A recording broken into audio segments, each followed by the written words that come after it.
number of job descriptions.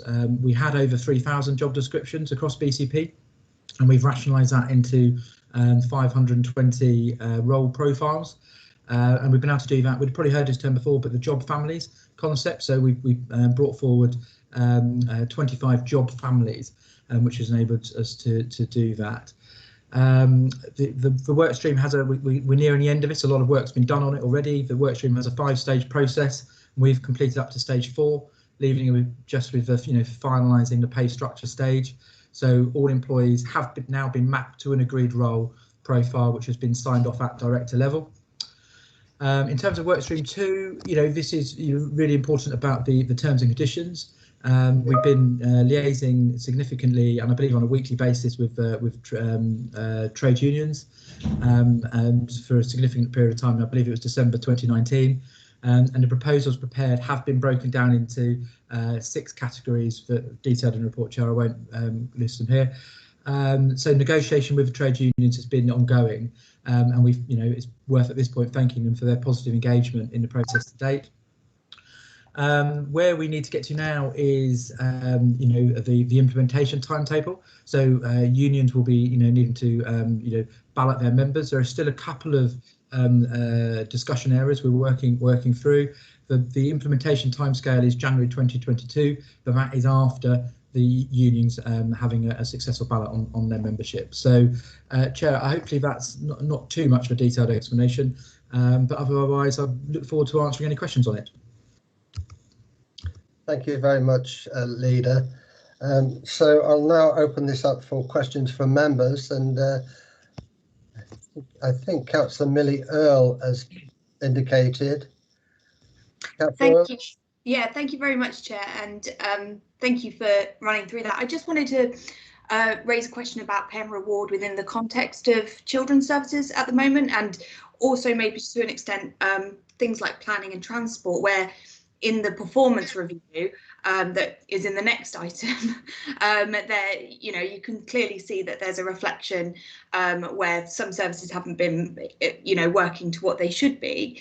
And I think a lot of those issues are connected to low morale and staff feeling undervalued. And I think it would be helped if you didn't have people in the same office, doing the same job, but getting different pay relating to their job role. So, I mean, we've said January 2022. Is it going to be a case of everyone getting that on the same date, and it will all be merged together, or will there be prioritisation of certain service areas to try and move it forward so we can at least resolve some of those issues? Thank you.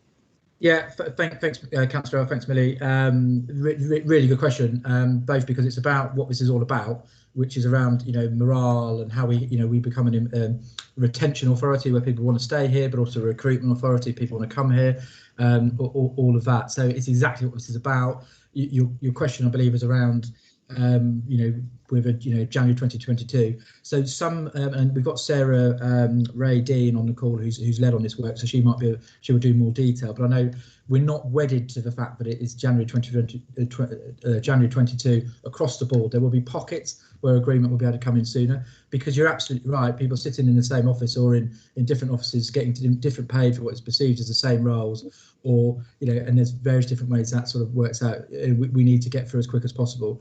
I've long said that this whole transformation agenda, which links to just the quicker we can get it done, the better, because it's not fair on people.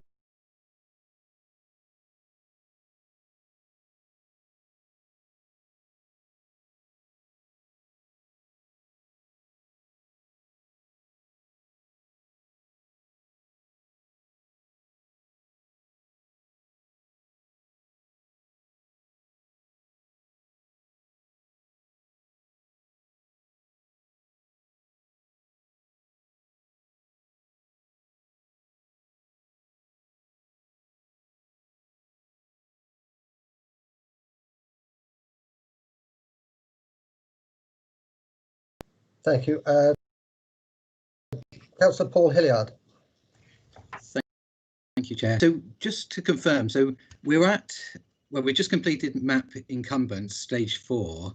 Has there been redundancy? Obviously, it's a difficult time as we're in a COVID, and people have had to work in different ways and cross over on different responsibilities. But how can we say how many people need to go into what role, because it's been such a difficult year? Has that mapping been carried out? Have redundancies been made? Chair, if I may? Yeah. Yes, please, go ahead. Yeah. Great, thank you, Paul. So a couple of questions in that really. One, yes, the mapping has taken place. So everybody is now in a new, it basically has a new job description, and that role, and that has been assessed and signed off by up to director level. So that piece of work has happened. Have there been any redundancies? Well, any organisation loses people and moves people on at different points for different reasons. As part of the June, last year's budget reset paper, not the reset paper, but your administration's response to the budget, there were some headcount reduction. I believe it was around about 1.4 million, 1.5 million. And I think most of that was due to counselling vacancies, effectively. So there hasn't been any large-scale redundancy programme because of this. Individual departments for individual reasons would have made some redundancies, but not en masse, not on scale. So no, not yet. But we will be looking to, now we've got the job role profiles finished. We are looking to make £15 million of savings in this year coming, so in 21-22. So that process will now start more formally. Okay, thank you. Thank you. Councillor Jackie Edwards. Thank you, Chair. I was just wondering, with especially the lower paid employees that we have, I know that when some of our services merged with Poole, that some of the Poole employees were paid a little bit less than our Bournemouth ones, and after the 2p finishes, that it would possibly go down to a lower rate. So I think that's quite hard for people who have mortgages and families to feed, and I would like to see that that the rates would not go down where there are different rates. I'd like them, if possible, that we could keep people at the better rate of pay, because I think for morale and for their mental health and for everything, that they don't need to worry that their pay would be going down. So has this been considered at all? Yeah, if I may, Chair. Yeah. So effectively, I understand it entirely. So where we're not trying, it's a mix of different outcomes, effectively, different mix of situations we're inheriting. We're not expecting this to save us money in this process. So we're not expecting this process to be something that we automatically go to the lowest wage. What we've done by putting the job families together is effectively, and it's the commonalities in that, so we can actually start to assess what people are doing and what the different rates are. So we're not blanket saying that everybody's going to go up. We're not blanket saying everybody's going to go down, but we're saying we're working through what is the right approach. We're expecting it to be in the median, if not more. So this isn't a cost-saving exercise per se. And if any of the officers want to add in more technical detail, that's fine. I think in terms of you saying we would like to have a blanket decision to always go up. I don't think we're in that situation and in that financial position. But I do hear what the comments you're making, Jackie, and quite clearly we're not using this as a cost down exercise. So we're not automatically moving people down. So people doing the same roles, one was on higher, one was on less, we're not automatically going for the less role. We're really looking at the roles and then working out across the council what that pay structure should be. Okay, thank you. Okay, Councillor Tony O'Neill. Thank you, Chairman. Yeah, thank you for the introduction. I've got 3 questions. Looking forward, are roles to be evaluated only on future requirements of a leading council that is fit for purpose, is question 1. Question 2 is pay to be geared to the contribution and productivity of individuals as opposed to historic references which have included the numbers managed, tasks and activities as opposed to the competencies required for future success? And the third question is, once the roles are introduced, will there be a system of annual appraisal so that exceptional performers can be recognised? Thank you. Do you want to go ahead, Leader? Yeah, thank you very much, Chair. Yeah, it's good questions, Tony. I'll start with the well, start at the beginning. Good place to start. So, you know, are they fit for purpose for a new organisation? I think it's fair to say, by taking the approach that has been taken, that very much this is about looking at it differently. You know, by pooling people into job families rather than saying it's all siloed working effectively. So we're actually looking at what people do. It's about, you know, and linking this so much in with the transformation piece. And transformation, that's not just a journey of saving money, that's a journey of moving us to being that really modern organisation. That much how this has been structured is it's partly on, you know, business as usual. It's partly on where, you know, where we are, but it's actually more around, you know, that massive structural change and that whole organisation sort of thing. So I'm confident that we are looking, and it, you know this better than most people, Tony. Any organisational structure thing is a moving feast, isn't it? You know, this is a big step change, a big step forward, and it will evolve. And but effectively, where it is now, confident that is now reflective of a fit for purpose organisation. You know, we should remember we're the 12th largest authority in the country. We should be, you know, we live in one of the best places in the world. Natural environments, you know, people should want to come and work here. So we need to be, you know, reflecting that fit for purpose.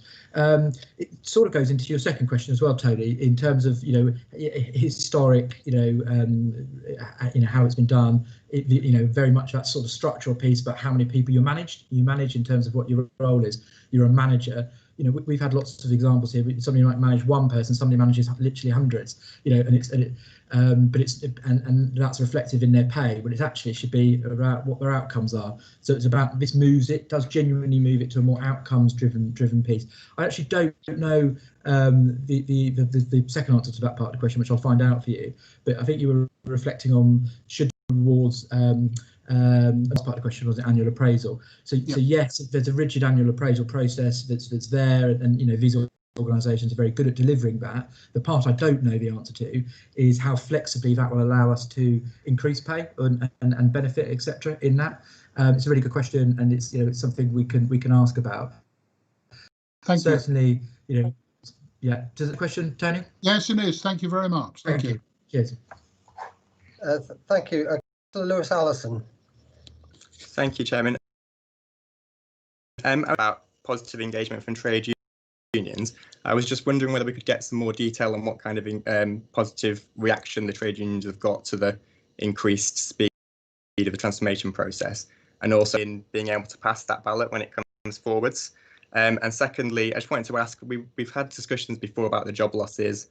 With regard to the 500, 600 jobs that are going to be lost, it's my understanding that they're coming in before technology changes have been implemented. So what impact are expecting this to have? Yeah. Leader. Yeah, thank you, and good questions, Lewis. So your first question was about unions. So there's a couple of different things in that. One is around the this reward, and what we're trying to do here is actually really quite positive. You know, we're trying to, and as Councillor put and start, you know, our employees are not, you know, in positions at the moment where they're comfortable, they're working on the same parity as other people doing roles. So that's not good. That's not good for them, you know, at all.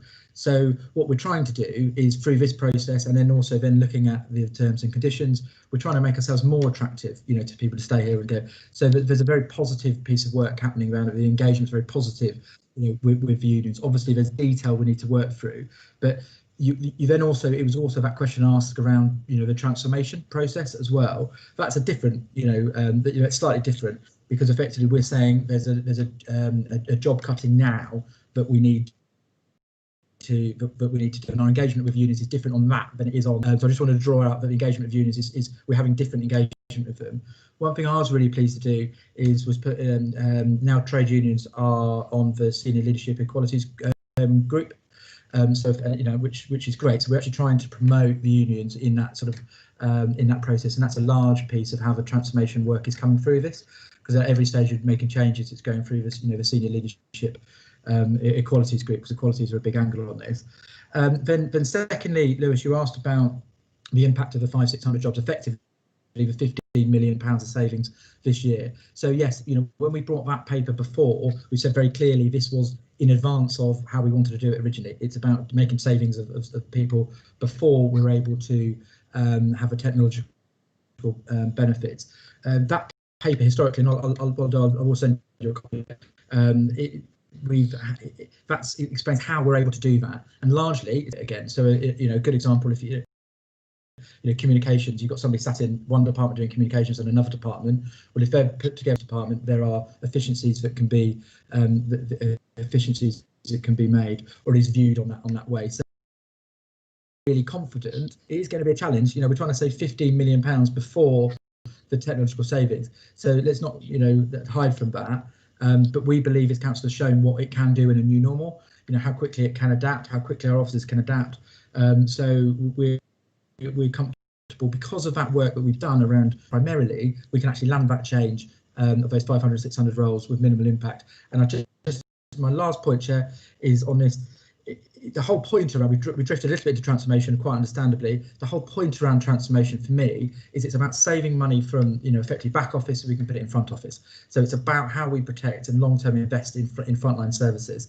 So that's effectively what we're trying to do by the 500-600 job reduction in this year.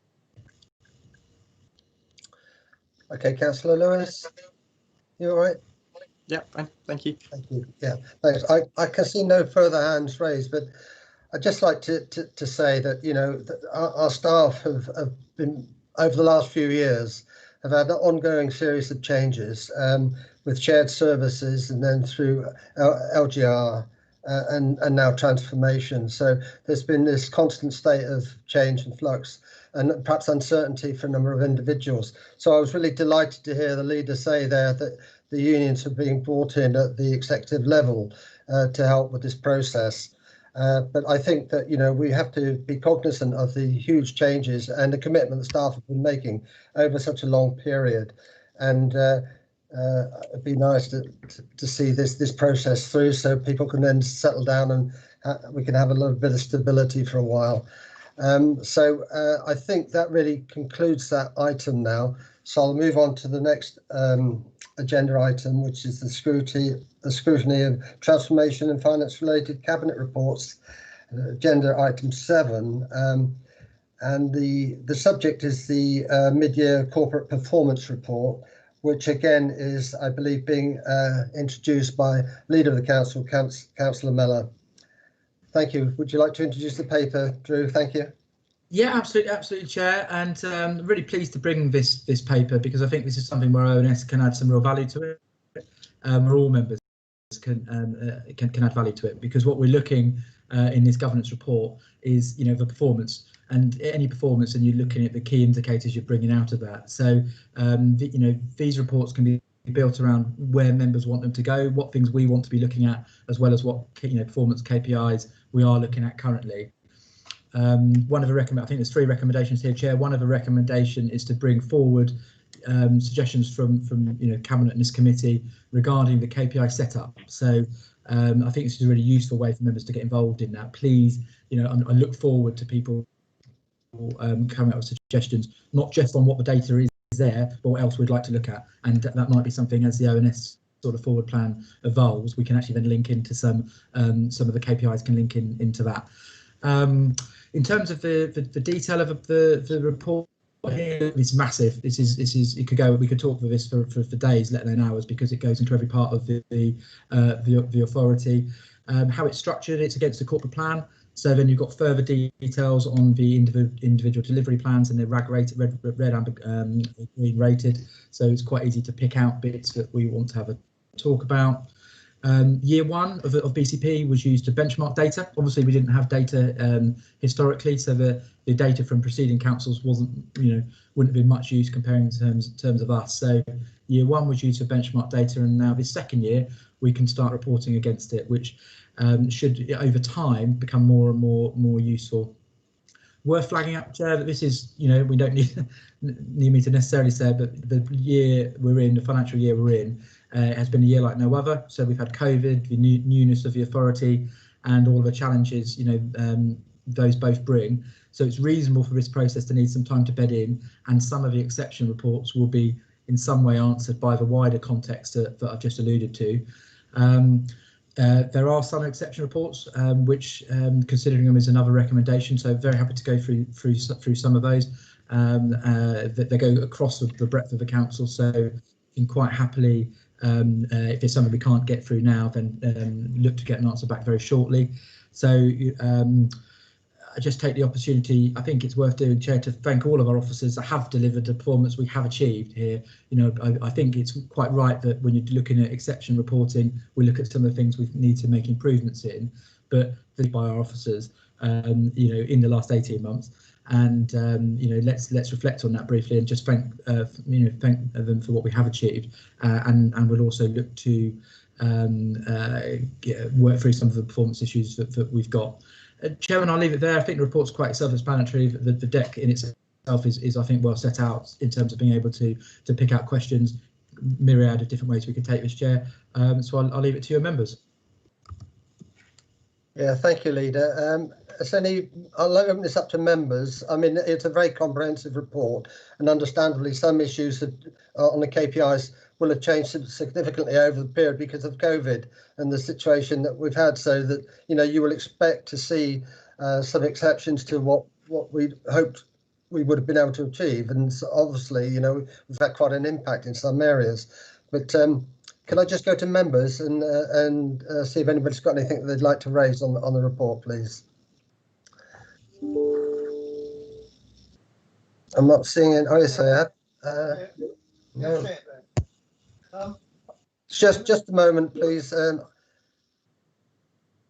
Is that you, Councillor Borthwick? Yes. OK, go ahead then, please. In previous councils, the Bournemouth Council, KPIs didn't prove value for money.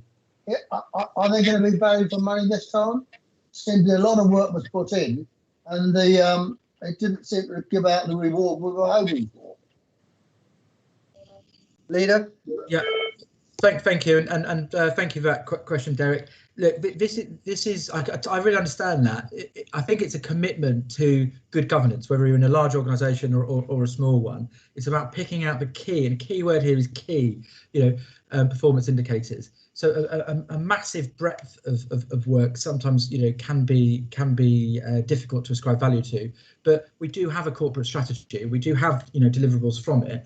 So it's only right that we check whether we're delivering it. Otherwise, that document is just something we waft around in the air. So it's a good challenge. We need to make it work effectively is the answer. And I think that's part of my introduction. Let's own it. Let's make damn sure that some of the things that we want to drive are in it, and are being reflected in it, because then it can be useful. So it's like anything, good data going in, good data going out. But it's our use of it, both in terms of setting up what data we're asking for and how we utilise the data. So it's up to us, bluntly, to make it value for money, I would suggest, Chair. Thank you, Leader. Are you content, Councillor Borthwick? Certainly, Chair. I'm Yeah. satisfied. Thank you. Yeah, thank you. I just don't end up with loads of red, blue and yellow dots and they don't mean anything. Yeah. Understood. So do I, Derek. So do I. Yeah. I'm not sure. Councillor Cox, have you indicated? I have, yes. Yeah. Thank you. Yeah, thanks for that. And I just want to echo what you just said about the use of this document. I've often come across very detailed sets of accounts, management accounts, which are produced and then put on a shelf and not used. They're complete and utter waste of time unless people who read them use them and are useful to them. I think that's the key in all this. One thing I just commented on in terms of this report itself, I appreciate why nothing was produced for the first quarter because of the conditions at the time. But having said that, can we not just produce the information for the first quarter and have it along there as a comparative? These documents tend to be useful when you can compare one quarter against the other. And if we rather than just starting at quarter two, if we could have quarter one and quarter two, that would, I think, would be far more useful. The other point I just wanted to raise in terms of the presentation was that a number of the items are not necessarily quarterly. They seem to be annual. One, if they are, then there's no point in them being there. So you might as well just leave them till the last quarter. It just confuses the presentation of it, in my opinion. That was one point. The other point is, can they not be quarterly? I suppose is the other one. But the one item that I have picked out from here that does cause concern, and it is something that has been brought out in other meetings this year, is the performance of the planning department, which seems to have certainly gone into the red. And I just wondered what measures are being taken to make sure that is addressed as soon as possible. Yeah, thank you. Thanks, Chair, and thank you, Mike. I agree with you about the first question about the quarterly piece. Yeah, it's that comparison stuff is really useful. It's about direction of travel and movement, isn't it? And where we're going on things. We might still be in the red, but if it's going in the right direction, or green and it's going the other way. So yeah, you and I, with our backgrounds, aren't going to disagree in that, and I'll take that. I'll see if we're about feeding that in. I'd agree slightly less about the annual piece and whether there should be a net to the end of it. I'll reflect on it. I guess my sort of reaction when you were saying that was around, well, the year, but you also have balance sheets at various points of the year, and they're useful. So it's that spot in time. So where is it in that spot in time? But I'll reflect on it and see if we can create it and shape it in such a way. And if you've got any other comments around how this should actually be put together for next time, perfectly happy to meet with you and the officers putting it together, and we can work those in. So just as if we're going to own this document, then we might as well own all parts of it and how it's built up and put together. So very happy to arrange a time to do that if that's useful. The last question was specifically in relation to the planning department, and look, some difficult position really. But some excellent work. We've got some excellent officers in that department. We've got a very passionate committee. We have a problem. There we do. It's always going to be difficult bringing 3 different ways of working across. We know that. We now need to get to the bottom. We now need to fix it really quickly, because we're talking about the previous administration. We're talking about a significant investment in regeneration.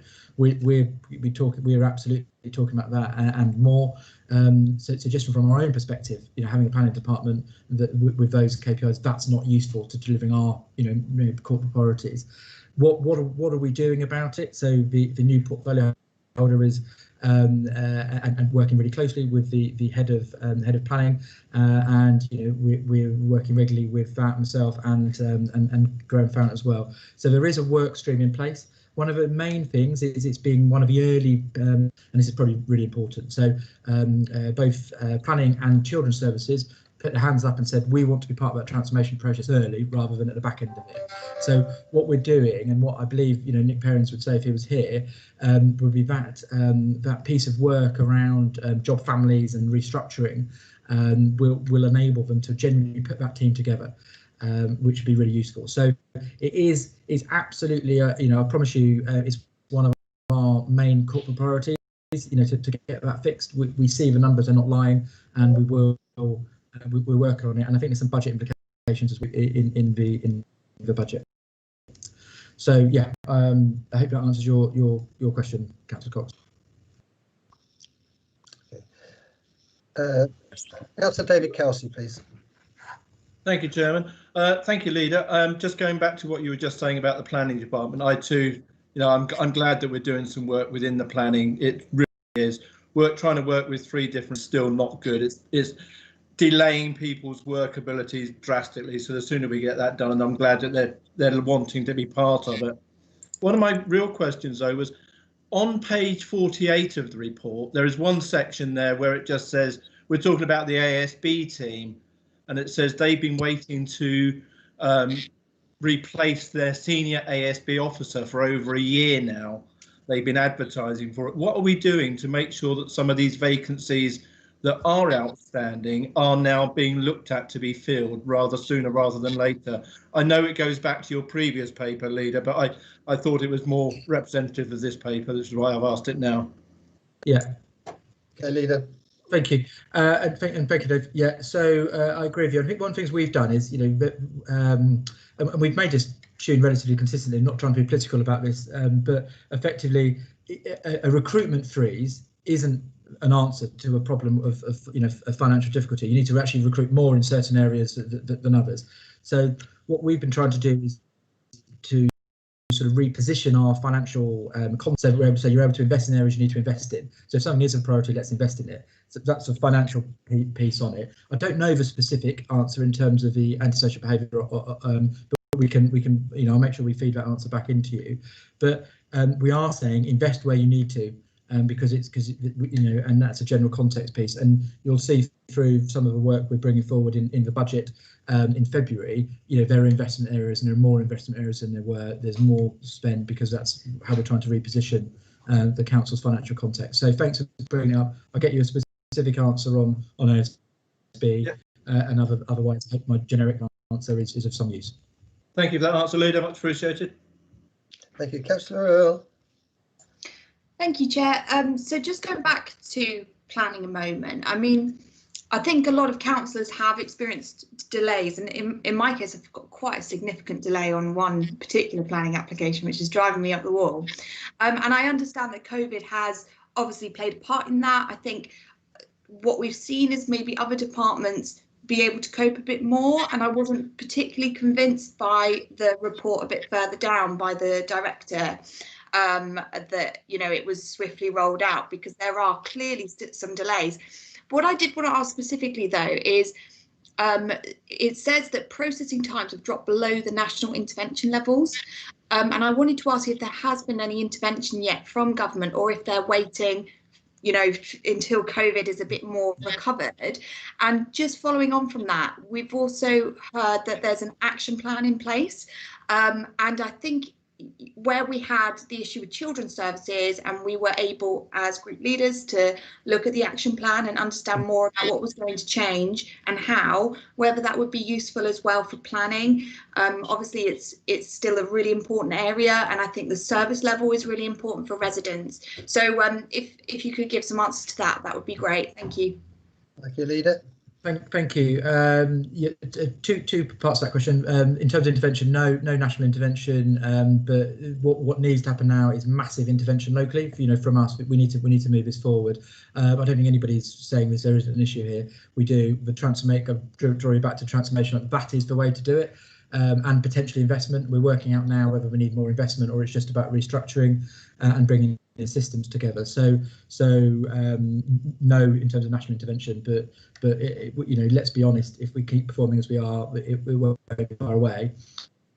Interestingly, in terms of your discussion on the action plan, effectively in terms of what we're doing there, I've been leading this council for what, three months.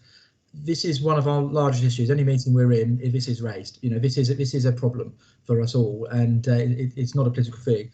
I would absolutely value, more member involvement in actually how we fix and sort that problem out effectively, and really positively. So the department has acted really positively by putting its hand up and saying we need to be at front of the game in terms of transformation. Members doing the same. So if there was a working party or whatever to come out of this, then I'm very happy with that.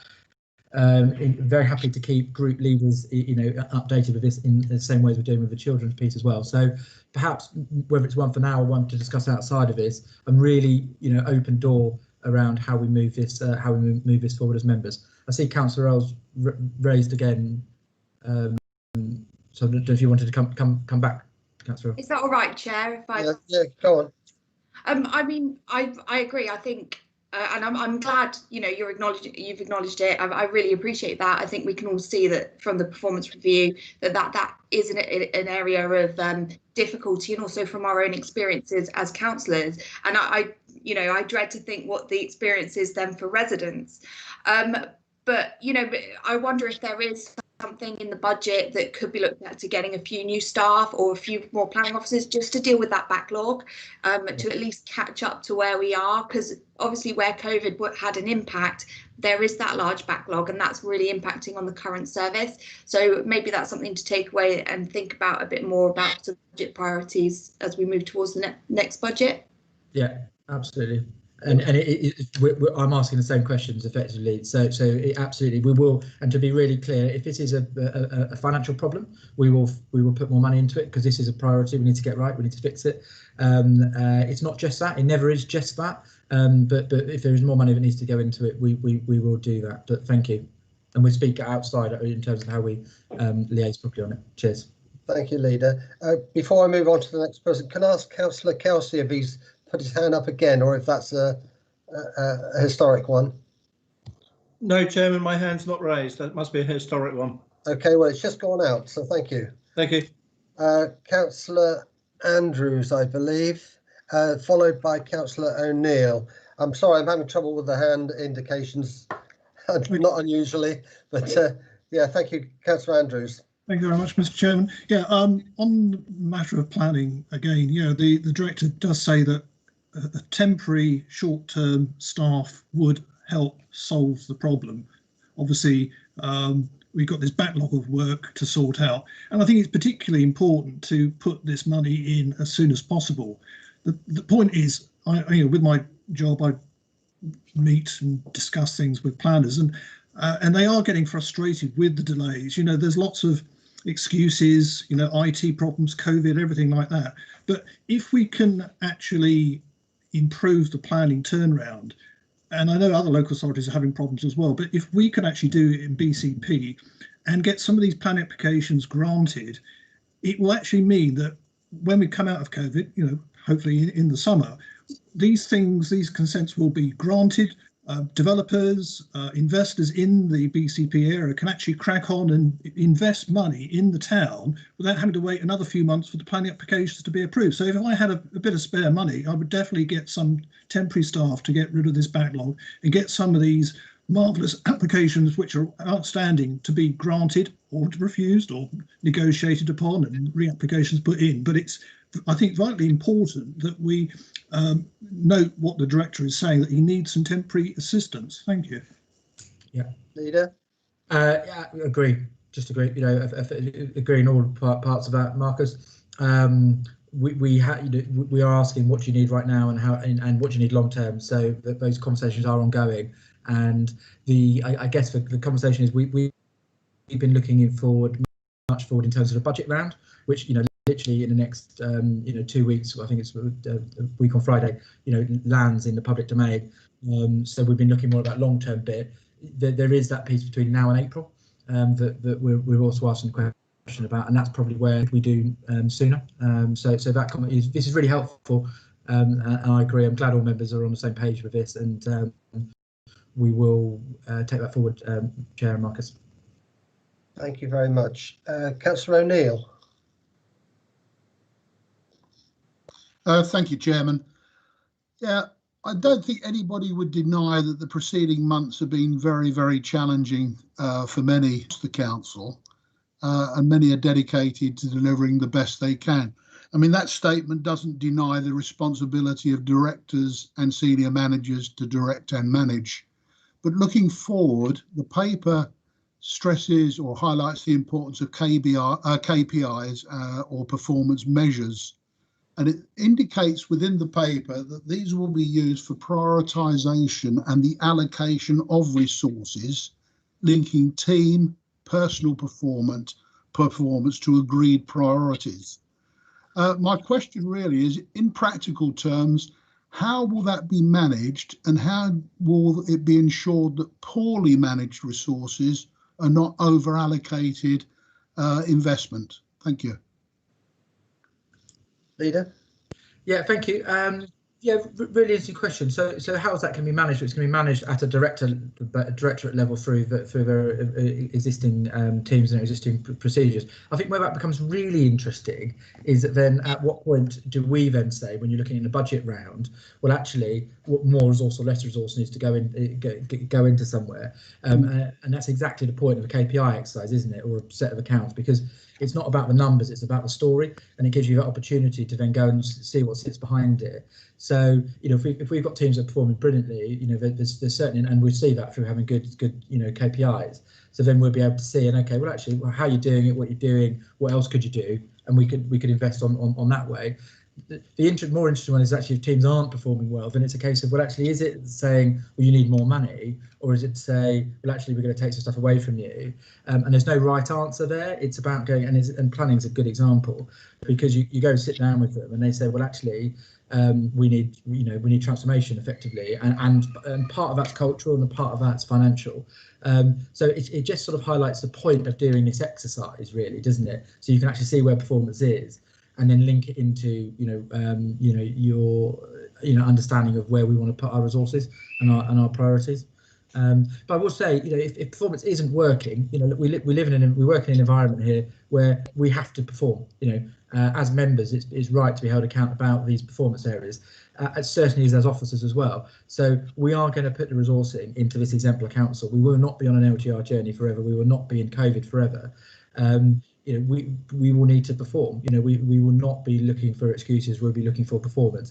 And we're getting a lot of it. We're getting a lot of it. Really good performance. It's just some areas we need to do some more work on now. Sorry, I'm telling you, I've gone a little bit around the houses in answering that. But does that answer I think so. I think the importance is actually investing, allocating resources to the right area and acknowledging the difference between the need for resource or the need for management. Yeah. I'm just going to come back and say it's about organisational, the organisational piece, isn't it? And this is your point you made earlier around, is it historic, hierarchical structures with people, or is it around results and outcomes? So I think what I can do is take some real confidence and hopefully give some confidence to members in the fact that we are on that journey to being a modern, large, organisation that is really adaptive, and has good data and has good structures. We none of the authorities we've inherited were that modern in terms of the way their organisation is structured. Which gives you difficulty in terms of aligning resources to performance and priorities, etc. So there's a real opportunity to do it differently, and that's one of the benefits of LGR, isn't it? Bringing these places together, we can bring serious expertise to the table to make sure this is an exemplar authority. Yeah. Lovely. Thank you, Leader. Thank you, Chairman. Thank you. Thank you, Leader.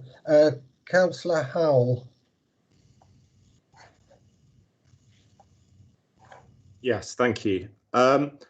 My question just relates to the mandatory training item, which obviously stands out like a sore thumb. Yeah. I just obviously needs more explanation, because it's saying the target is 100% and we're hitting 2.1%. Having look at the later explanation document, the exception report, the reason for the level of performance doesn't stack up to me. It says that when people came and joined the authority, they used this system, and perhaps that's suggesting that they are doing the training, but they're not entering the revised training back into the system. If they're just not getting reminded by the system and they're not doing the training, then what is the training that they're missing out on? Presumably, if it's mandatory, it's important. Perhaps you could just talk around that indicator and the reasons. Why. Yeah, happy to talk around it specifically, and we come back more specifically, Mark, in terms of it.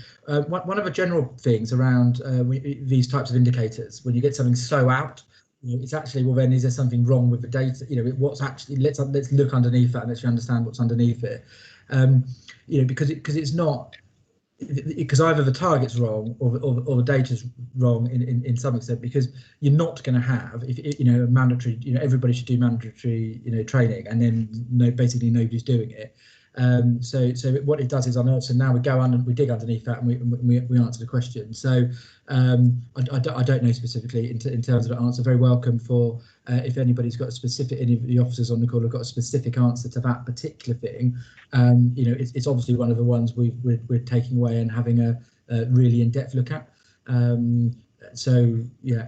Well, can I ask that we, as a committee, get an email from an officer to explain the situation there, particularly what the mandatory training is that they're required to do, and explanations why that's not happening. Yeah, great. I've got Matty on the call. Matty Radstep on the call as a senior officer who might better bring some light to that now, Chair. But if not, we will definitely do that, Councillor Howe. In terms of thank you, Leader. I see Matty is on the line now. So, Matty, could I ask you to speak on this? Yeah, thank you, Chairman. Thanks, Leader. I think there's a bit of all of that in the problem we're facing. I think there is an element of the renewable training not taking place because the reminders and so on that's described in the exception report not going out. So there's some kind of organisational issues that we need to get a better handle on so that people know they need to do their renewed training.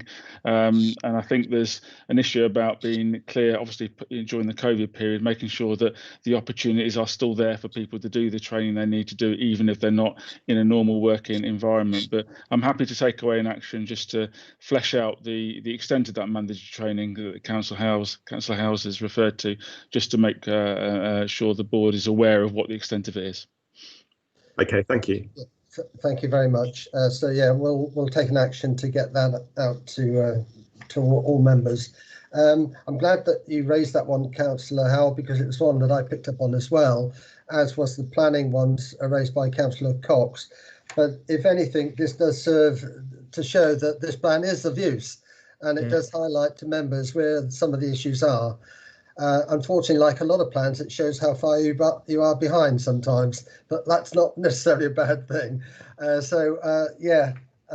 don't see anybody else indicating. So I think that will conclude. I just wanted to make sure that we're content with the recommendations that have been made. Sorry, Councillor Bartlett, I just wanted to ask something. Oh, okay. Yeah. I just wanted to add to that because I'd sort of seen that about the mandatory training, but I was just interested as to whether we actually had some mandatory training as councillors, especially with the GDPR. I do remember some training, but whether it was 3 years ago or whether it was 2 years ago, I can't honestly remember.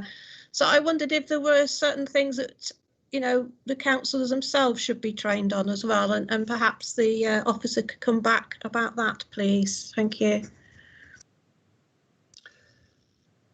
Anything you want to add, or is Matty still on the line? Yeah, all I would, I'm not sure Matthew's online. All I'd say is, so we're having a constant discussion with Susan Zayas and Legal and Democratic around, you know, how we bring forward more member engagement, member training. So there's stuff coming on that. I think your question, Jackie, was a bit more specific to what actually we should be doing, mandatory stuff we should be doing effectively, which I would not be the best person to answer that on. But I see Matty's here as well. Yeah, thanks, Leader. I was just going to say that I think there's a bit of a distinction between the mandatory training that officers have to complete and the training that we would like members to complete. And the list of topics will probably be different, and the imperative for that to be completed might be slightly different. But I can along with the clarification on the mandatory training for officers, I'm happy to provide some clarification of what is available and what we encourage members to, what training we encourage members to do as well in the same email, if that's okay. Thank you. You're right with that, Councillor Edwards? Yes, that's fine. Yes, thank you. I mean, I do remember the GDPR one and how terrifying it was about it, how it was brought across to us. So I think, yes, you know, any mandatory training or extra training for us would be very welcome. Thank you. Okay. Yeah, I guess it would be useful for all members to understand the extent of training that they are required to undergo. I guess we can all sort of volunteer to take the training as and when we feel that we need it. Councillor Howell, is your hand up again? I'm sorry, no, it's not. Okay. Are we all done then, members? It appears that we are. I just wanted to cover over the recommendations on the paper. If there are no dissent from the recommendations that are on the report, I'll move on to the next agenda item. Okay, so we'll move on to agenda item 8, scrutiny of tourism, leisure and cultural related cabinet reports. And this is next item is about setting up the BCP Cultural Compact, a very interesting subject, which I know is near to some people's hearts, and I'd like to ask Councillor Mohan Iyengar, who's the portfolio holder for Tourism, Leisure and Culture, to introduce this paper. Thank you. Okay, thank you, Chairman, and good afternoon, committee members. The paper in front of you is recommending to Cabinet 3 particular things. The first is a 3-year package of investment to set up the compact, develop the strategy and start the implementations. Second recommendation, to agree the report and the recommendations of the BCP Cultural Action Group. And the third one is to support the idea that the compact embodies the Council's equality, diversity and inclusivity principles. Just a step back, committee members, I'm absolutely delighted to be bringing this item for your scrutiny and with your recommendations to be taking it forward to Cabinet. I'll give full credit to the previous administration, to the former portfolio holder, Councillor Howell, initiating this piece of work, or to be more accurate, it was initiated in the legacy 3 councils of BCP and then picked up by and led by Councillor Howell through to up to a couple of months ago. It's an excellent piece of work. I'm proud now to be taking it on and now to be championing this going forward. Culture is about people. Let me say a little bit about how I feel about this entire subject. Culture is absolutely about people, about ideas, norms and behaviours through which individuals and groups identify themselves and express that identity to others. Defined like this, it means then that culture is everywhere, and sometimes some areas are written about and maybe covered in the media more than others, but culture is literally something that touches and engages everyone. It's about the way people dress, the foods we eat, the places we live and gather, the behaviours we exhibit, habits we have, rituals, the possessions we have that we treasure, and the way we interact with others and the way we go about our day. Everything, all of that falls within the definition of culture. And the way we've got going forward now is that we have the opportunity now to grow and develop that and take quite a step forward in the way that we do it. Described like this, the Cultural Compact is a broad and all-inclusive thing. It includes everyone and it touches pretty well everything. I think you'll have probably gleaned from the documents that you've seen, and I do understand there's quite a lot of documents, is that it's representing a new way forward. For those of you who, many of you may be familiar with Cultural Compact, some of you may be new to it, this is something of national significance and championed among others by the Arts Council England. And I'm very proud to say that, again, through the previous administration's leadership, and now with us taking it on, BCP is in the fortunate position of being in the front-running group nationally of organisations, of conurbations, taking such a thing forward. And for that, I think we should be both grateful and proud and equally keen not to lose the momentum on this at all. Okay. The particular facets of Compact, because with something as intangible as this, we need some structure to actually make something happen. The structure will be partners across artisans, across education, across health, across leisure, business, government, everywhere. What we're looking up to do is set up a compact that is an organisation of all the people, frankly, who need to be there, who've got something to contribute in this particular area. We want to have them together and we want to create an entity which is linked to the council but not integral to the council, where the council has a strong, close relationship with it but is not completely owning it. We've got to let actually the energy and the ideas flourish. So the setting up of a compact. It will have a separate identity, and you'll see in the papers whether it's a community investment company or some other format, and this is to be determined, and that will enable such a broad and enabling stance. The people in it I've mentioned, the people, many of whom you'd expect to be there because we tend to know them in cultural discussions, but I'll be more than happy that we have a good number of people who certainly I have never met before. I guess many of us have never met before, because in discussions like this, in forums like this, they tend not to be seen, and those are the people we've got to be reaching out to. And the final bit on this is about there's got to be a plan. So we've got the construct, we've got the format, and we need a plan. And I didn't intend committee members to go into the details of the plan. There's things in front of you and much is to be determined, but the plan will fit under the three headings of talent, infrastructure and place. And the way I've thought about that myself is the T for talent on literally how do we nurture from the ground up, how do we recognise and nurture individual talent and groups of talented people? How do we actually make that happen? The thing on the infrastructure, I think, is most appropriately put as the networks and the groups of people. How do we foster networks and groups of people? Because often it needs cohorts of people coming together to make ideas take flight and to actually create something of substance. And then the third part, the P, is about the place on this. And the place is venues, micro venues, places where people can gather.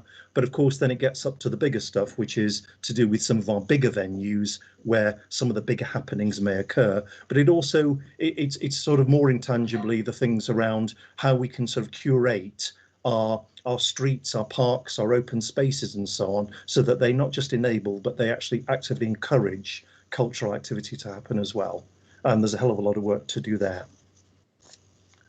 We've got some catching up to do in BCP. Sometimes we look across the way, we look at places elsewhere in the country. Having said that, we're in the front group of nationally, which I'm pleased about. Look across at Bristol. You know, we have 5 what's called national portfolio organisations in the Arts Council list, and we receive a total of £15 million per year from them.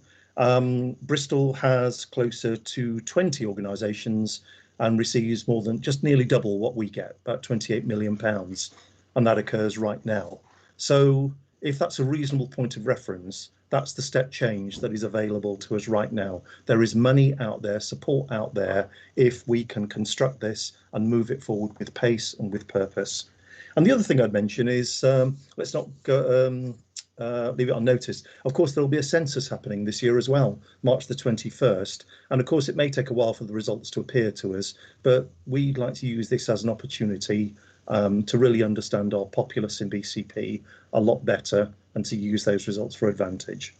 So you have the recommendations, committee members. The budget is there, subject to seismic things happening. The budget is there. I'm supporting the budget provision for this. All of Cabinet is. And I do recommend this report to you, and I'll absolutely welcome your recommendations, observations as well. I ought to say, by the way, I'm joined on this call by, I do apologise, Beverly, Councillor Beverly Dunlop, lead member for cultural events. She and I will be very happy to take any questions. Thank you, Chairman. Thank you so much for that very comprehensive introduction, Councillor Iyengar. Members, can I open it up for questions, please?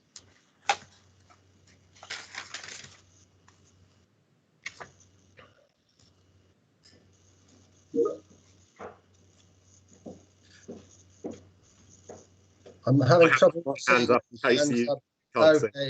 Okay, Councillor Howe. Sorry, I'm not seeing hands. Go on, but I see it's up there now.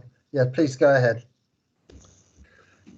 Yes, thank you. I'd like to thank Councillor Iyengar for his kind words, and I would also like to say I'm very pleased that you know, he's taking the lead on culture, and it's clear from what he says that it's something that is, you know, he takes very seriously, and you know, it's something that he wants to progress and enjoys himself. So thank you for that.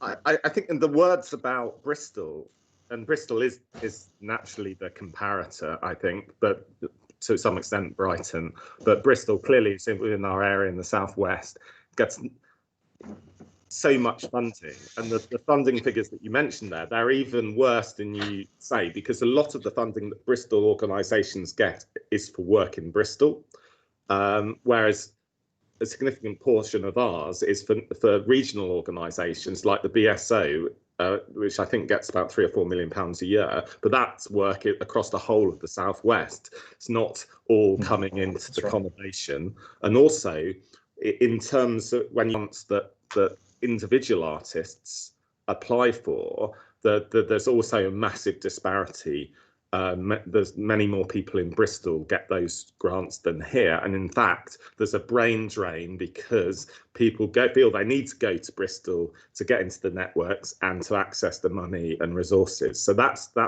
what we've got to challenge. Culture, I think, is massively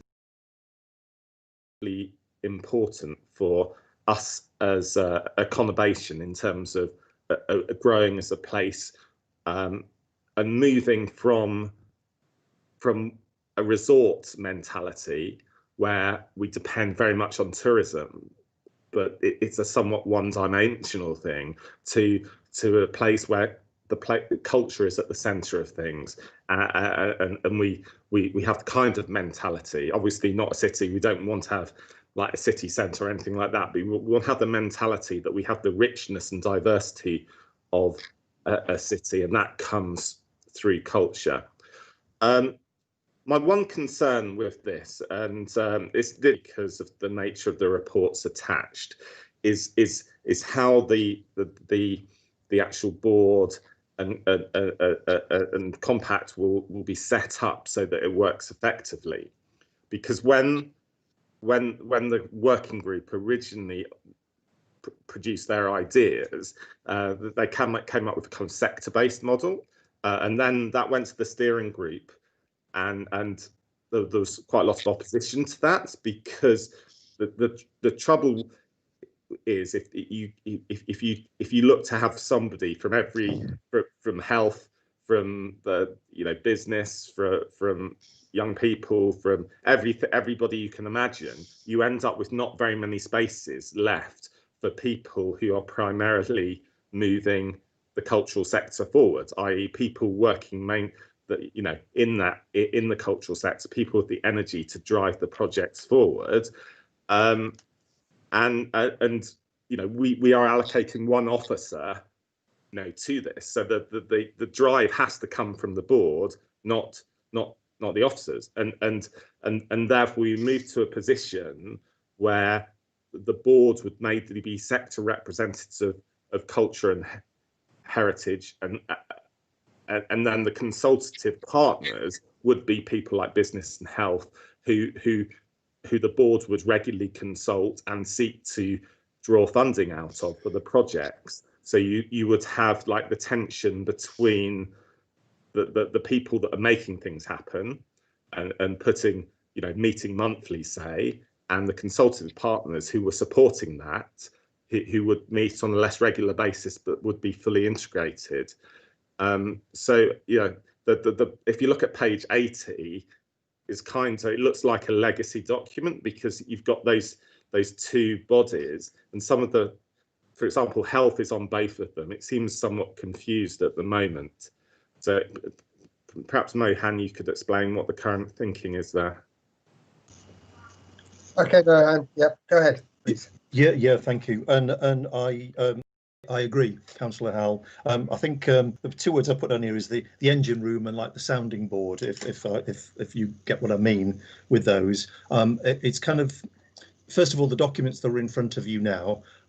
From a governance point of view, I could not sort of change those, because those were documents, I hope you'll understand, is documents that came out from originally the work that was done, the steering group. So I did not have the mandate to go and sort of just, sort of individually change what was in those documents. Having said that, I take the spirit of what you're saying, and I do agree with it, because I don't quite know, being honest, what exactly the right format is going forward, but I'm almost more clear on what it shouldn't be, which is that we can't have kind of overseers and kind of people who are sort of primarily worried about the money being there, sort of scrutinising and potentially sucking the life out of ideas when they're at an early stage, from people who may be putting them across in a kind of a flamboyant way, and in a way that sort of, is not like our normal council meetings. And I do agree, if I've understood you correctly, Councillor Howell, is that we need, the engine room, or literally the kitchen of kind of ideas and energy and just literally, otherworldliness let's say, to make this happen, but then we need the sounding board to make sure that we've got, and we need conduits, of course, between them to make sure then that we've got that nice creative tension going between those with the ideas and those who've got the wherewithal to make those ideas really happen. I can say more, but I wonder, does that partly address it? I mean, I was in that steering meeting, and it perhaps was never really documented properly because it fell towards the end of our term.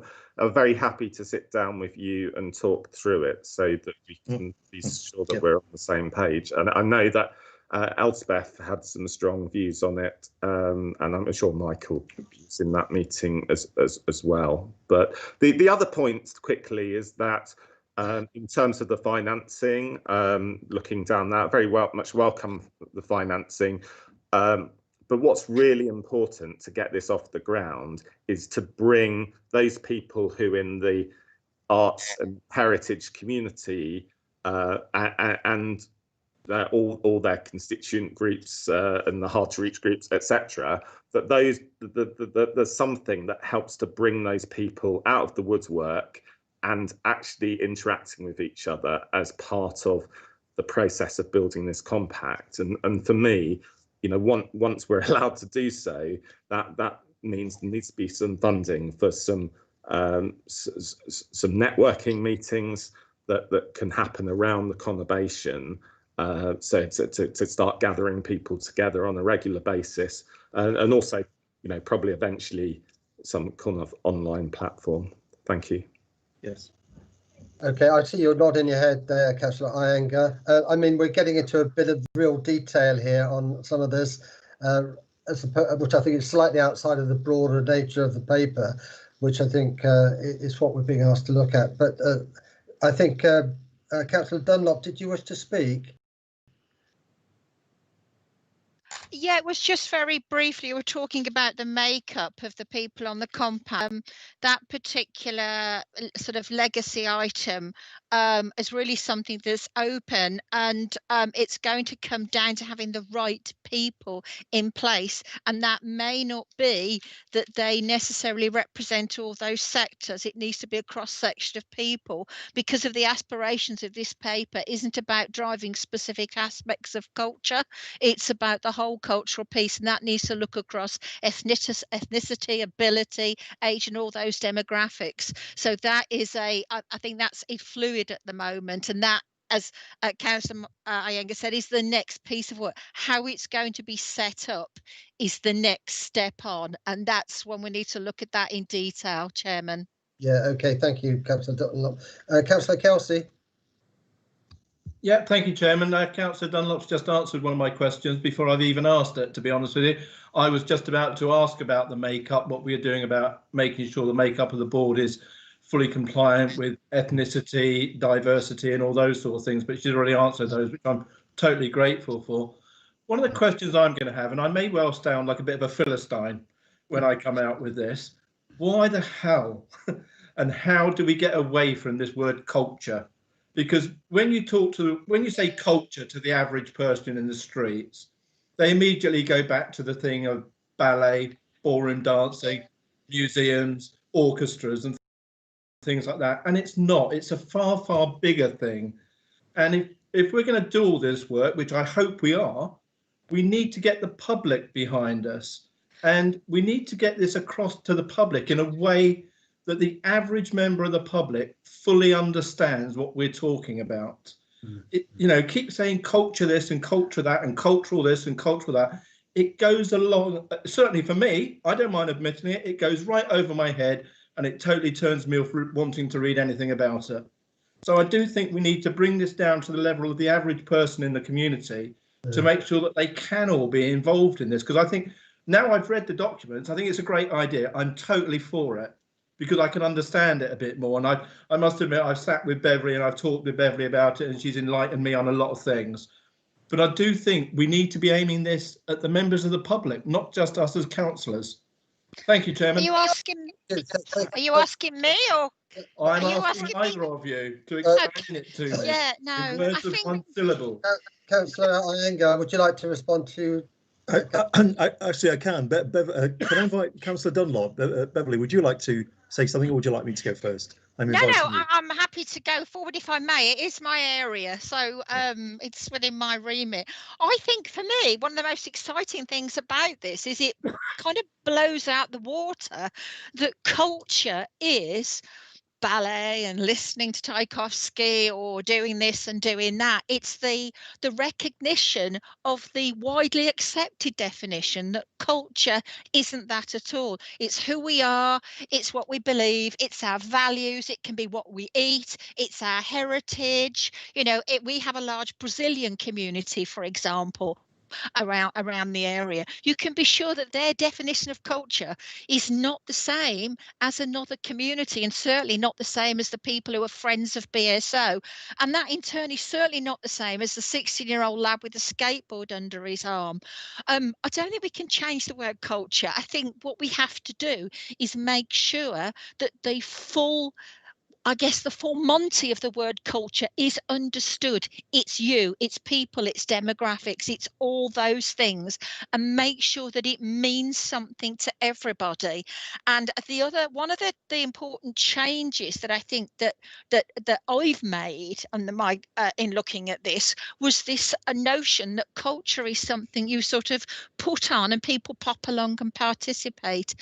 One of the biggest aspects of this is it's recognising all those cultural differences across the BCP area.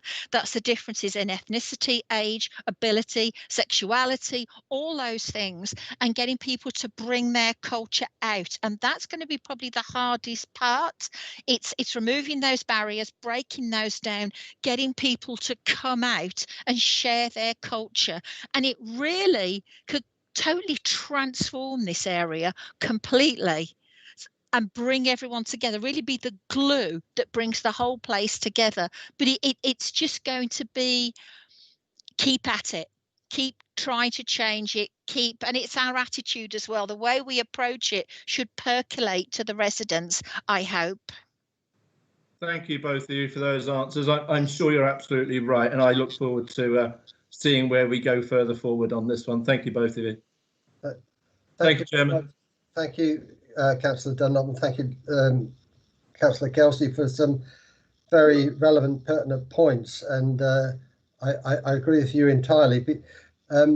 Before I close up, I see that we do actually have Councillor Edwards wanting to speak, and looks like Councillor Howes also wants to have another word. So could I invite Councillor Edwards, please? Thank you, Chair.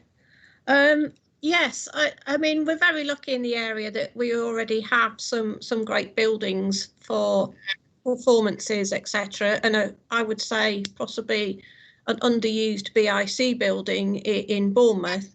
But what I wanted to ask was, obviously our town centres are going through complete disaster at the moment, aren't they? Retail, not just due to COVID, but just, you know, the online shopping and everything. So our town centres are completely changing. So have the regeneration plans, have they involved perhaps some of this culture can be included in their plans to sort of revitalise our town centres in all three towns here, and in some of the little out, you know, the out areas like Kinson and that, who've got places that events can be put onto. So, sorry, Councillor Iyengar. Yes, thank you, and thank you, Councillor Edwards, for the question. The answer is yes. I will point to one example, which is the Lansdowne project. Now, I know what's sort of made, you know, what's come to people's attention is particularly something to do with the transport, the road set up there. But I hope committee members would agree, literally the origin of that project, even though the features of it are to do with literally, you know, sort of the street scene and etc. The origin of that project completely was around literally the life and the culture, and actually having a sort of an atmosphere, a hub kind of environment in that area. Yeah, where sort of people can be energetic, people can be doing things. And let me broaden that idea, Councillor Edwards, because in the town centres, and we stumble on an enormous topic here, of course, when we talk about town centres, which we can't do justice to here. But frankly, the only way forward, I think, for town centres, just my own view, is to think about how can it be a place for an experience for people. If retail has got a certain part of it going forward, which I think it always will have, but a diminished role compared to yesteryear, we've got to be thinking going forward, which is what is it where people will still want to come, want to be, want to see, do, gather, and all those other things. That's totally within the remit of what we're talking about here. So I'll be looking for the work that we're doing here to be not just sort of supporting or giving an input into regeneration plans, but to be literally right at the table, co-developing, co-designing whatever we're doing, not just in the 3 town centres, but literally in all the places that we think are relevant across the conurbation. Thank you, Councillor Iyengar. Councillor Howes. Yeah, a couple of quick points. Thank you. You know, firstly, absolutely, culture should be centred to regeneration, and that's why I insisted when went at the start of this council that culture was put with regeneration in my portfolio, and the projects that we developed all had you know, a cultural element to them. Clearly, we've lost the future high streets bid, but there was a market proposal that incorporated creative facilities within that proposal that the council could still choose to deliver by itself. And I would encourage the portfolio holders to look at that because I think it was a really good proposal and we should be trying to deliver it. The other thing is about culture. It is confusing because it has two different meanings, really. You know, there's kind of high received culture, which is essentially large organisations, venues bringing in what is supposed high quality culture for people to sit down largely and an experience. And then there's the culture that we develop in our place that makes us distinctive. And it's that second part that we've missed out on many years.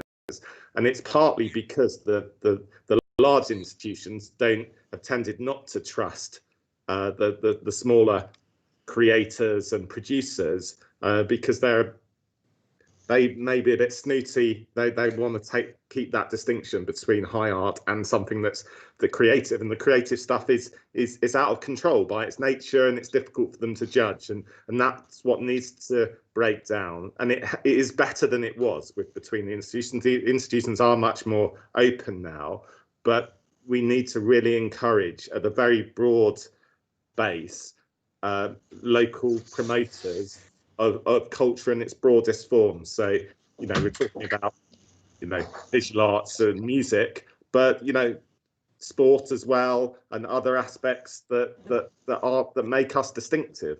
And we've got to get people doing things that are interesting and local, and try and get them off their sofas, you know, and you know, where they're watching Netflix and generic offerings from America. Thank you. Yeah, thank you, Councillor Howes. I like Netflix. I like my sofa too, but could I just, Councillor O'Neill? Thank you, Chairman. Yeah, somebody once said to me, culture is what you are. It's all those things that matter, which I thought was an interesting interpretation. Question, however, Councillors Kelsey and Edwards have mentioned in the past the importance of our language schools and universities, and both of those areas have large cultural diversity.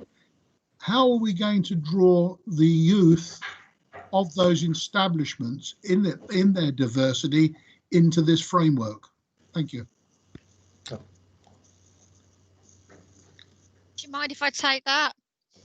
Yeah, a couple of ways actually. First of all, there's another piece of work that has to be done in terms of more engagement. The cultural inquiry that was done, you note there was a very small sliver of young people surveyed. So we don't have that data yet about exactly what those people like, what they want to do, what's important to them. And we're also not looking at the demographics either. But the way the cultural compact needs to be set up, there has to be representation from those educational sectors, because that's a key. Those universities are quite key, not so much in terms of participation, but also in terms of contribution as well. Because one of the things we want to do is develop the talent, develop the local talent, keep it here, and also attract new talent. So there are many facets to this. It's developing the talent we've got, attracting creative people, as well as getting our communities to come out and bring their culture to us, and then remove those barriers for other people who aren't taking part in the cultural activity. So the way that's set up and the links that will be made, we should draw that out.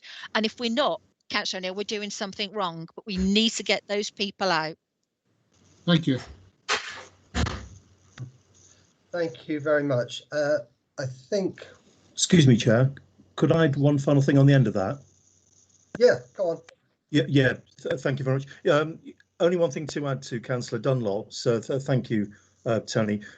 You know, the universities, they've been involved throughout in the cultural action group, and also we need to include in there Bournemouth and Poole College as well. But you know, in a sense, I don't worry about not including them. We know we'll be including them. The youth I particularly worry about, since we're talking about youth, is the ones who have not got an affiliation to a university, because actually it's a bit like kind of how will we find them? Don't know, can't answer you right now, but we must. Okay, and they're the ones I'm more concerned that we've got to make a super effort to get to. Thank you. Thank you. Thank you very much. Just a very minor point. When I looked through the report, I didn't see some of the external agency or the agencies involved in. I didn't see anything from our major leisure or entertainment providers.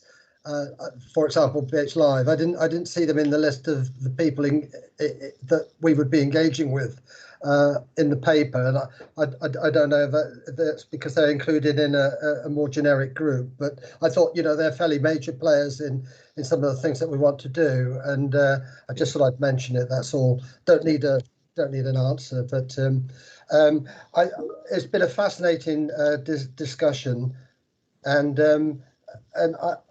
one of the things that's occurred to me is that you know, the cultural aspects of the way we live and for our residents is a thread that runs through all elements of our corporate plan. You know, every aspect of our corporate plan should in some way be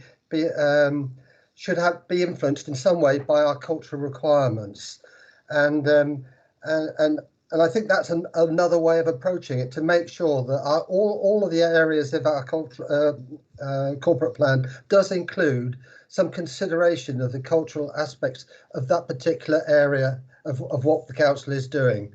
There's no doubt that, you know, the quality and well-being of all of our residents is really dependent on the cultural aspects of the way we lead our lives and the facilities and everything that we've got in the town. It's something that really adds value to our life and humanity for everybody. And I think that this is a really good initiative, and I really hope that we'll all sort of support it and give you all the help that you need. And it's great to see Councillor Iyengar taking up on the work that was done in the previous administration.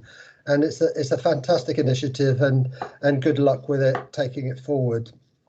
I think we've probably come to the end of the debate on this particular issue, unless there's anything anybody wants to add to that now. I don't see any hands being raised, in which case thank you very much, Councillor Iyengar and Councillor Dunlop, for your presentation. Thank you, Chairman.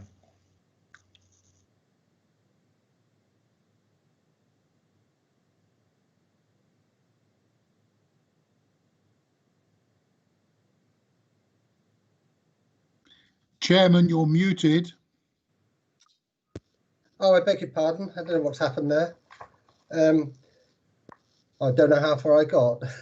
Did you hear me close down the previous item? You did. Yeah, thank you. Okay, so we go into agenda item 9, which is the scrutiny of transport sustainability related reports, concessionary fares, bus operator reimbursement. Now, before we get into this, there is a commercially sensitive annex to the report.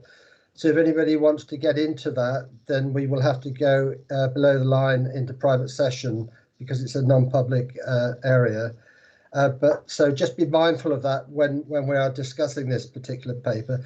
Now, is Councillor Green available? I am, sir. Oh, well done, Councillor Green. Welcome. So this is your paper, I believe. Would you like to introduce it? Thank you. Very happy to do so, and appreciate what you're saying, Chairman, about the bill, because to be honest, the bulk of this paper and the discussion that we have on it is probably have to be held in camera. So I leave it to you as to whether, just after I've introduced it, whether we should go below the line or whatever you think is the right thing. But I would echo your words that if anyone has a question to ask, please think very carefully about whether there may be a commercial issue before asking it in the open part of the meeting. It's a relatively simple paper, although there are some very big numbers involved in it, and I think it's probably important just to make clear what we're talking about in this paper, because a lot of people sort of get a little bit muddled up with how the bus companies work and about what sort of subsidies they get. This is not about subsidised bus routes. There are a number of bus routes across BCP, as there are in most areas, where the local council will provide money to the bus companies so that they can keep those routes going in normal times. But the national concessionary scheme is the bus pass, which it is as it's described, a national scheme, which means that anybody who has a bus pass who gets on a bus journey within the BCP area, that the council will pay for their bus fare. It's as simple as that. There's a few tiny little adjustments on that. But basically, from a bus company's point of view, it shouldn't matter whether somebody's getting on with a bus pass or paying in cash. They're left in exactly the same situation, and that is something over which we have no control at all. It's not something which we can decide that we wish to make it just BCP residents. It's not something we can say, well, how about if it ends in BCP rather than starts in BCP or anything like that. This is a national scheme. It's a national regulation which has been debated over the last 16, 17 years, and this is where we've ended up. So what it is about is that with the pandemic striking, the patronage of buses has been reduced very significantly, as we would expect, and there's more in the paper around it. But at the moment, or well, actually, certainly prior to us going into Tier 4, we were probably looking at about 60% of bus fares that were being paid before are being paid now. 60% of the bus journeys being taken. A slightly lower number that for the number of those with bus passes, but in that sort of area. And the government, in line with all of its policies and through the DFT, have said to local authorities that they would expect local authorities to continue to pay the relevant amount to the bus companies that they would have done had COVID not struck, because without that, the bus companies, rather than just finding a few routes to be unviable, will find basically all of their routes to be unviable. And that is what the Part A, the recommendation Part A, is about. We are allowed to make reductions to reflect what's happening to bus patronage locally over the last 2 or 3 years. And you can see on there that there's a 1.96% reduction, and we are allowed then, and this is part of the confidential part of it, to reduce or increase that further to reflect if there have been any changes in the services that are offered. That's not to reflect the fact that the buses are only allowed to occupy to run out 50% of their maximum capacity, but the actual services that are offered, in other words, the routes they're running and the hours that they're running them for. And that is part of what it goes through in that in the confidential part, and as far as item A, the recommendation A is concerned. Recommendation B is to say, basically, we know that this can't continue forever, and government, and they're going to put a bit of money into it as well, are expecting us as local authorities to sit down with the bus companies and to say, okay, what's a longer term plan? Because we want, particularly as an authority which is very keen on promoting sustainable transport, we clearly want to ensure that the bus routes are there for people to be able to use as they wish to, and as we would wish them to in the future as well. So that is the much easier, if you like, part of recommendation B. If it's all right, Chairman, I'm going to stop there because I think that sort of explains what it is, and the recommendation that's contained within this paper is that we comply with the government's requests and to make the calculations for the 2 bus companies that operate within the BCP area, and that we should reimburse them in that way. Thank you very much, Councillor Green. Councillor Cox, I see that you've indicated, before you ask your question, do you want me to take us below the line? I think it's probably best. All right then. I will move the meeting now into private session due to the confidential nature of the annex that we're about to be discussing. So for members of the public watching, we will now stop broadcasting the meeting. But when we finish the discussion, we will start broadcasting again just to close down the meeting. So with that, Democratic Services, could I ask you please to stop the live stream? Chairman.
Thank you. And for any members of the public waiting for us to reappear, we've had a very long and interesting discussion about this particular agenda item.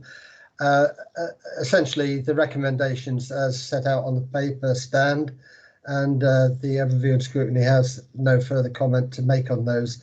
So that now brings us to the end of all of the agenda items for this, the first part of 2 meetings today. And so with that, I'll now close the meeting, and for those that want a bit more of this can come back and see us at 6 o'clock, where we have the second meeting for today. Thank you very much.